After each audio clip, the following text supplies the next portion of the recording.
Hey, good morning. Welcome in and welcome back. We've got some pretty significant energies at play today. We have the Taurus Full Moon today, and that is the energetic backdrop for the collective.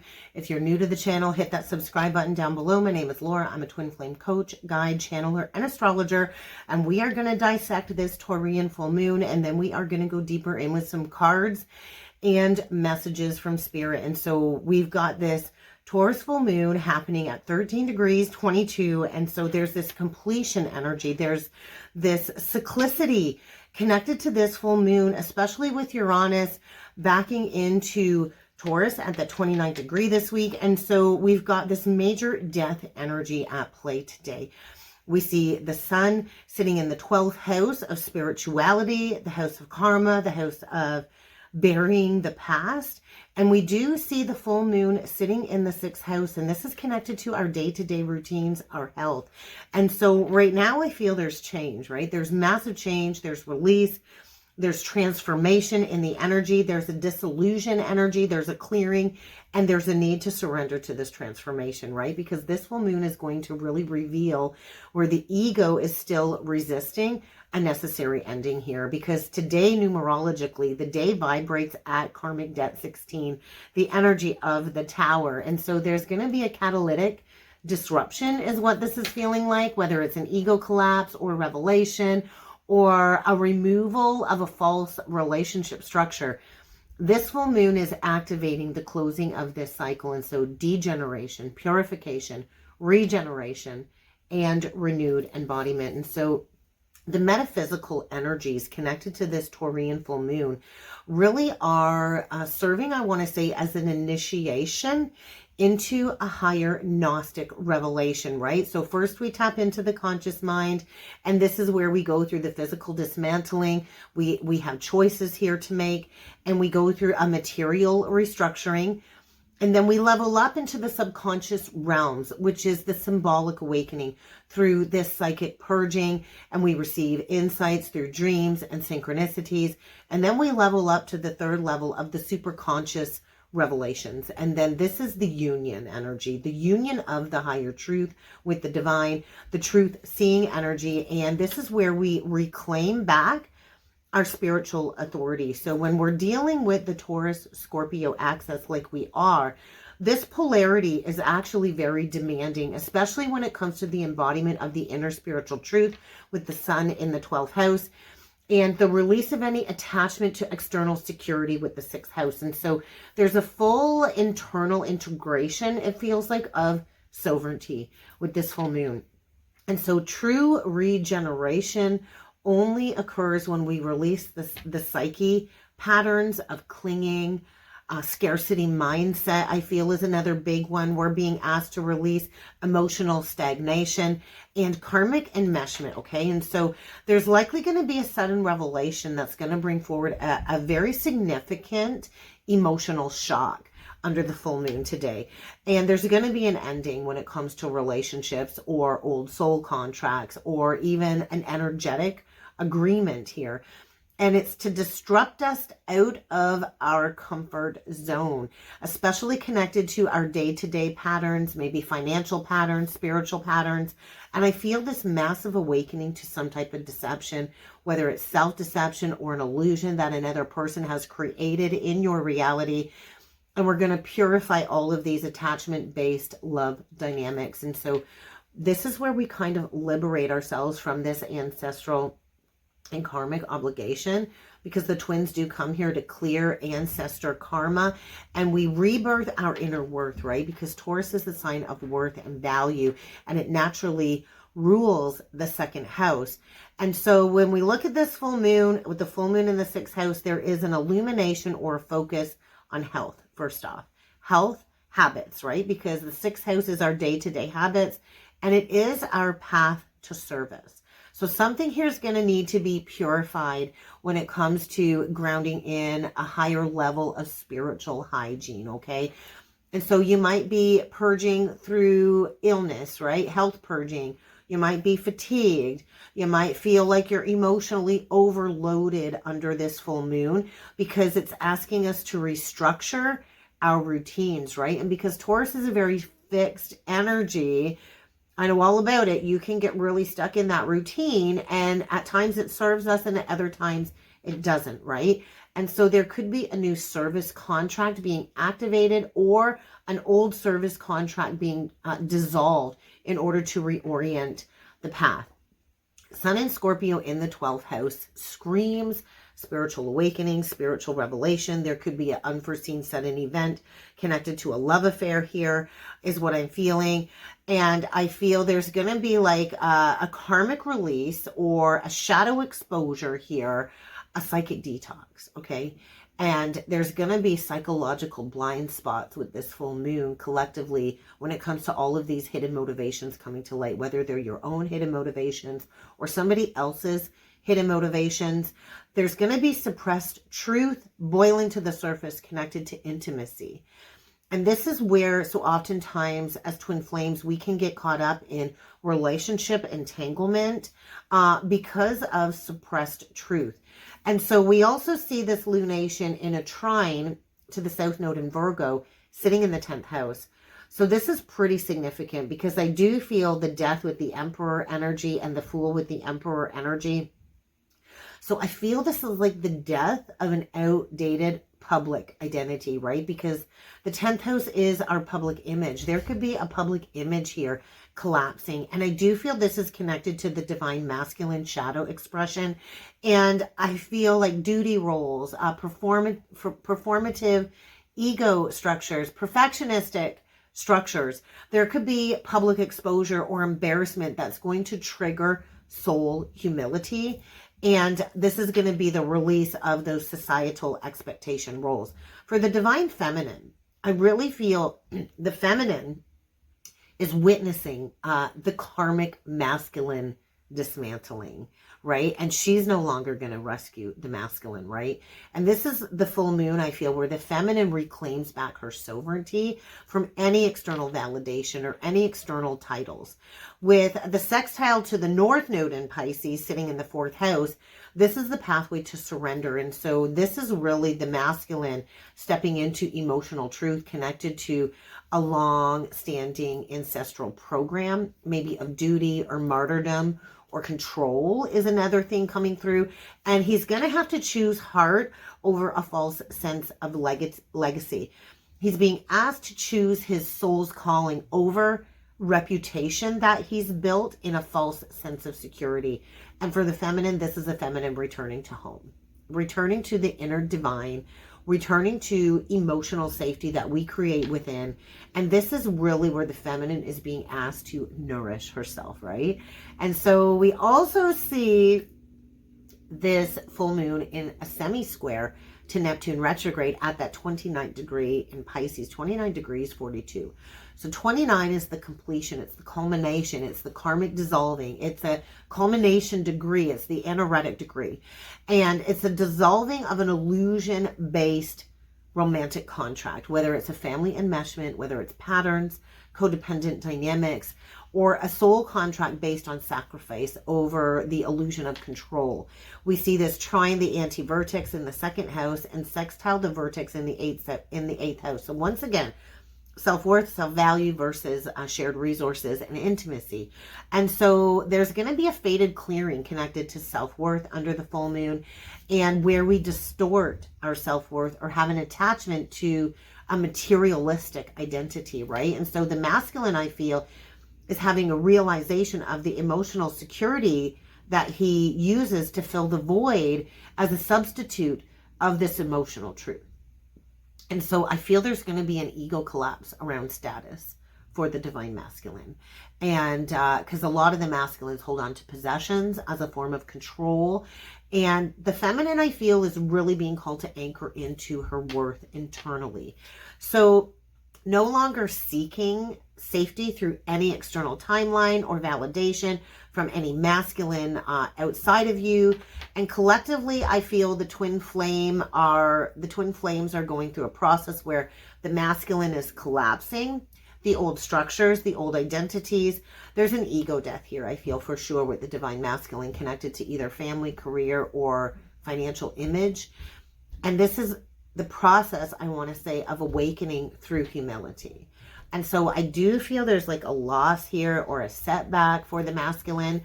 And this is forcing an existential crisis in order for the masculine to shift into emotional vulnerability. So there's likely a separation from a karmic partner or a partner construct connected to a karmic family with the divine masculine, and a realization of his misplaced loyalty, right? And so this is the awakening moment, and he's being asked to step into soul integrity rather than this external controlling energy.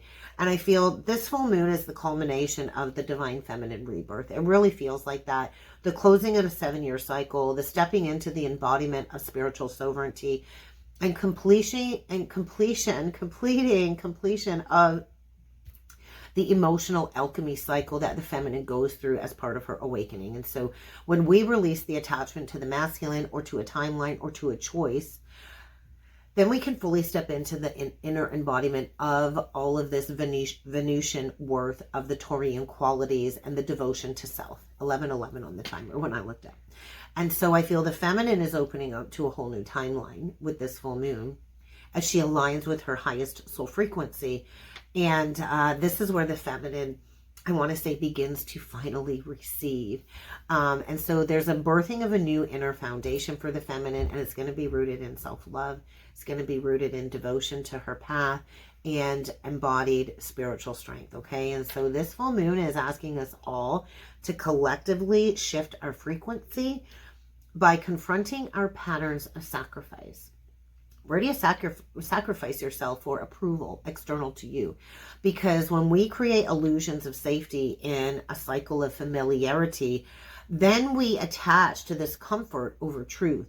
And so there's a karmic lineage contract here that is dissolving. And I feel this really is where we are asked to step into our inner authority, right? And so our worthiness is independent of us. It's never going to be created in an external partnership or an external status. We are worthy just because we exist, right? And so there's going to be a lot of heart-centered truth being activated and the release of some type of materialistic illusion.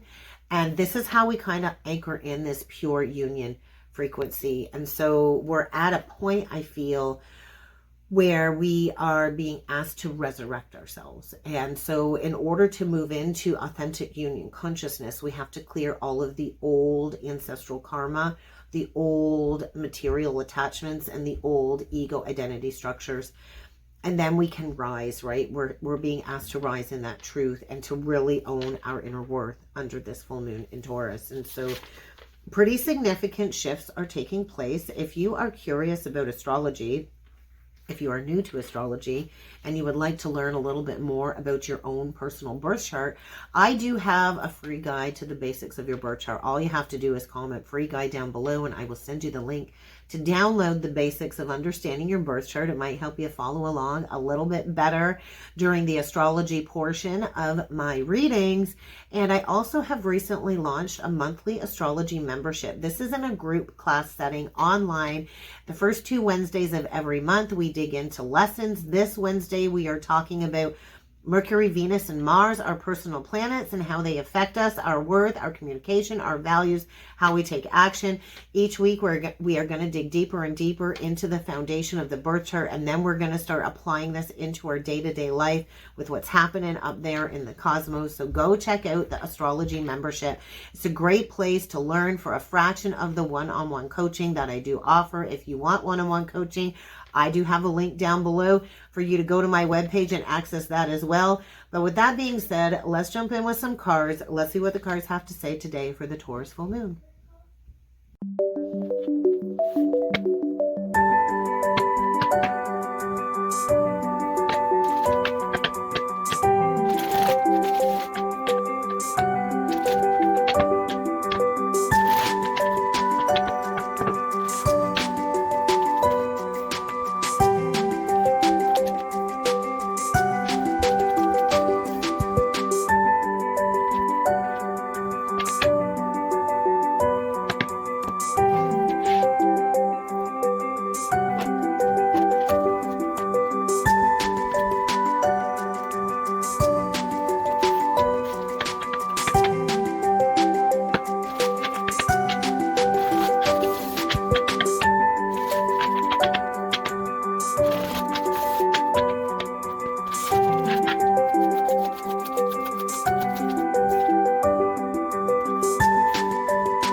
The masculine really appears to be in a state of vacillation. And so the first card out today is the conflicted card. And this speaks of decisions, hot and cold, multiple choices. It kind of carries with it the archetypal energies of the Seven of Cups.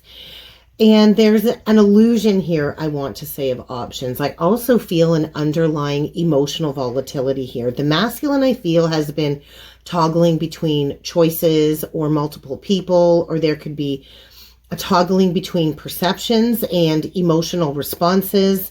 This does mirror the Tower and the Death card energy that did come out in the reading that is energetically connected to the full moon itself. This is the masculine collective, the masculine psyche, overwhelmed by all of these perceived options, yet none of them offer true resonance because of his current emotional frequency, because he's rooted in fear, not in clarity. And so this hot-cold dynamic signals all of the unprocessed emotional debris that is surfacing for the masculine seeking resolution.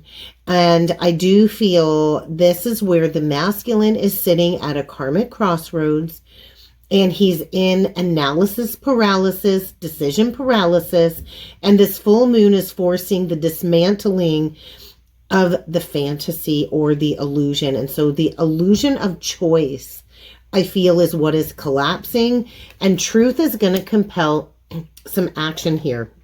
Second card out, peace. This is the feminine polarity very loudly. This is the Empress, the Temperance, Empress frequency. I was trying to say Empress and thinking about temperance. This is the sanctity, right? The feminine is the sanctity. The feminine is the emotional maturity, the inner harmony. This is where the feminine has cultivated internal peace through sovereignty, through acceptance, through this emotional alchemy. Yet this peace, I have to say, has been very hard won. It also resembles this sensation, I feel, of being suspended between two paradigms. We see two rocks. So whenever I see the two rocks, and I think of being stuck between a rock and a hard place. And so there's the past attachment and the future illumination for the feminine. So the feminine is the emotional neutrality in the connection. She holds the compassion, the groundedness amidst all of the masculine's turbulence, and she doesn't chase. Remember, she witnesses. And so the feminine's peace is the lighthouse for the masculine's shadow purge. The last card out, hoping, and I can't help but feel a little bit of Leo archetype activation here with all of the sunflowers. It says expectancy, or expecting, faith, and manifestation. This is the devotion, right? The sunflowers, I feel, are screaming devotion, solar consciousness, the loyalty to the divine truth, and the radiant rebirth, right? Leo archetype activation. Leo is ruled by the sun. And so this is heart-centered devotion, sustaining hope without any attachment to an outcome. And I feel it's a call to approach Leo cycle themes like courage, identity, reclamation, heart-led action. This is the feminine holding space without gripping, right? Because when we believe without burdening, that is when this connection can align. I just feel the feminine is aligned with her light, not an outcome, not an attachment. And this is like the feminine's maturation, which is going to catalyze the masculine's shadow disillusion. Okay, so let's talk about the bottom of the deck. Commitment, pain, confessions, bluff, wow, heart fog. Okay, so I feel there's commitment wounding here. I feel there's truth exposure, and the ego mask is breaking down. So there's a revelation cycle here, I feel, being initiated. There's going to be exposure maybe of infidelity is possible, or betrayal energies where the masculine has associated commitment with confinement or pain or sacrifice. There's a lot of emotional avoidance here, and a protective mask or a facade is about to collapse. I feel this is like an activation of the fear body that has driven the masculine's negative behavior or karmic behavior. And there's like an intervention energy because the mask, it can't stand this higher frequency coming in, right? And so this full moon, I feel, is forcing a reckoning for this truth to surface and for a false foundation to crumble. So let's talk about the tarot spread. I really was excited to use the Rainbow Moon Tarot because of the moon energies. But let's talk about the top row because this feels like the root cause of energies. So the first card out is the rooted card, which is the Hierophant. I feel we see a masculine here. What I feel is deep conditioning, deep patriarchal programming, or a religious lineage template that the masculine is still clinging to in the third dimension, right? He's still clinging to that third dimensional patriarchal authority, those old structures, because it was from his inherited belief system. And then we go into the Strength card, and it's in reversed. So there's so much fear of vulnerability. There's avoidance. There's ego defenses here. There is an inner lion untamed. And the masculine is resisting this softening. And the softening is required for divine partnership. So his self-worth is wounded, I want to say. And his courage is laying dormant. And then we go into the Magician.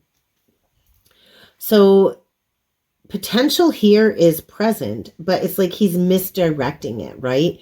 The tools exist that he needs, but he's not ready.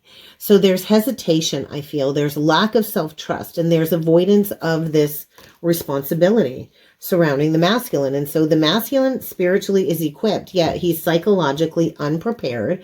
And all of these old control patterns are clashing with what the soul is calling him to do under this full moon.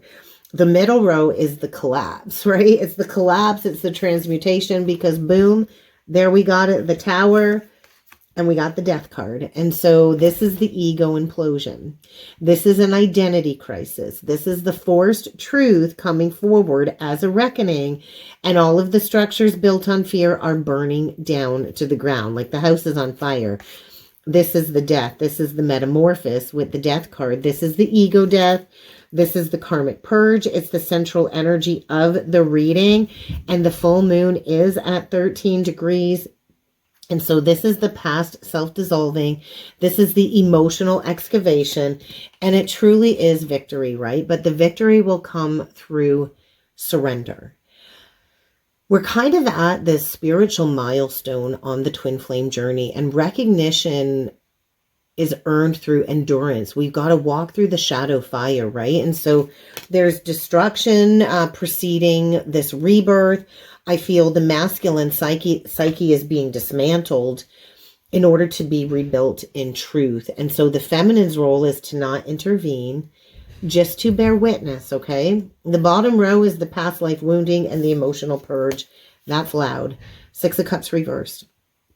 Childhood and ancestral trauma is resurfacing. It feels a little bit like emotional regression in order to heal the inner child. There's massive generational clearing going on here. And the 8 of Cups reversed, I feel there's such an inability to detach from the past, from this emotional stagnation. There's so much fear of forward movement, and there's so much avoidance of the masculine's true soul path here.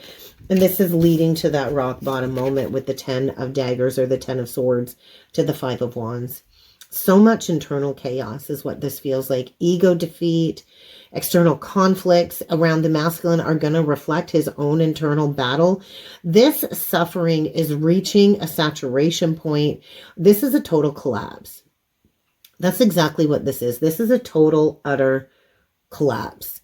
And peace is going to be the only route forward for the masculine. And so I feel the masculine is at a physical and psychological breaking point here. The collapse is going to be the catalyst for this spiritual rebirth. Let's talk about the bottom of the deck. We get the 7 of Wands. Oh, 7 of Cups, 7, 7. 10 of Crystals in reversed, or the 10 of Coins in reversed. 9 of Cups in reversed. 4 of Daggers or 4 of Swords. Look at that. And Ace of Wands, Ace of Cups. So with all endings do come a new beginning. What I feel here is rest and recovery, surrender. There's disillusionment forces here asking for emotional honesty. Material security is being stripped. This is this could be a loss of everything the masculine's built. It could mean total financial ruin. It could mean bankruptcy. And I feel the material security is being stripped in order to release the resistance. That's really what's happening here. The masculine's world is being destabilized for sure, without a doubt, in order to realign with his inner universe, like we talked about in the astrology. There's a karmic finale here. I feel there's a final cycle closing, and we're going to close it off with the Moonology closing messages. The first card that came out was Moon in Detriment. Cut your losses. It looks like the Aries energy. And so Aries is connected to the masculine collective. The karmic cycle has expired, okay? That's exactly what this is saying. And so to continue the karmic cycle is only going to continue to breed suffering and losses. The divine reroutes us, and it requires us to surrender. And so the masculine is going to have to release the outdated timelines, the outdated identities, and the old karmic contracts. And the feminine, I feel, stands in the energy of ascension and exaltation. So you are standing in emotional sovereignty, self-regulated, right? Self-regulation. You don't rescue. You don't regress. You're going to stay rooted in your grounded grace, your heart intelligence, your inner worth. Your vibration leads this connection, but we don't do it through force. A Taurian energy is very patient. They don't force, they embody. And so the masculine is the equilibrium point, or the feminine is the equilibrium point that the masculine needs to recalibrate his compass. And so as the feminine regulates, here comes all of these rainbow blessings. I just heard release the funds. I don't know what that means, but somebody out there will know what it means. If things have been dry, if things have been financially difficult for you, divine feminine, there's rainbow blessings coming in. You have to believe that your inner worth will match the external reality that you are creating. But I do feel this Taurus full moon is initiating a sacred destruction of the old, outdated masculine programming of the patriarchy, all of the old karmic attachments. And the feminine is anchoring in peace, anchoring in devotion, emotional mastery. And the masculine is traversing an ego death, a major ancestral clearing, a spiritual rebirth. And so union energy never truly dissolves. We refine it. And so the masculine, I feel, is feeling a little bit lost during this shedding process. And it's like the feminine is no longer waiting. She is on the rise. And so we're moving from illusion. We're moving from attachment. We're moving into sovereignty. We're moving into love. And so we're still clearing the remnants of the lower timelines to prepare for a higher embodiment and an eventual reunion rooted in truth. That's what I have for the Taurus full moon. Wow. If you would like to go further with me with a personal reading, a soulmate reading, check out the links below.